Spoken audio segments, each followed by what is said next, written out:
Friends, మన మెదడులోని న్యూరాన్లు సమాచారాన్ని స్వీకరించి, విశ్లేషించి నిర్ణయాలు తీసుకునే కీలక కణాలు. తాజాగా శాస్త్రవేత్తలు న్యూరాన్లా పనిచేసే ఒక సూక్ష్మ నానో పరికరాన్ని అభివృద్ధి చేశారు. ఈ ఆవిష్కరణ భవిష్యత్తులో కృత్రిమ మేధస్సు వ్యవస్థలు, కృత్రిమ కంటి సాంకేతికతలో విప్లవాత్మక మార్పులకు దారితీయవచ్చని వారు చెబుతున్నారు.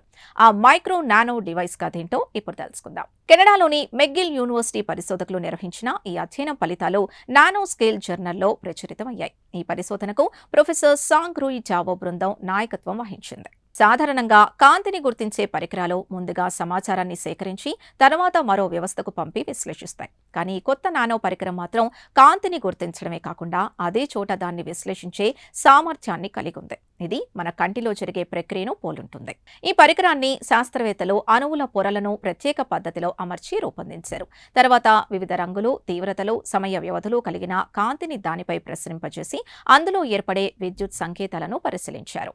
పరీక్షల్లో ఈ పరికరం కాంతి ద్వారా అందిన సంకేతాలను కలపడం, కొద్దిసేపు సమాచారాన్ని నిల్వ చేయడం, ఒక నిర్దిష్ట స్థాయికి చేరుకున్నప్పుడు స్పందించడం వంటి లక్షణాల్ని ప్రదర్శించింది. ఇవన్నీ జీవ న్యూరాన్లలో కనిపించే ప్రధాన లక్షణాలేనని పరిశోధకులు తెలిపారు.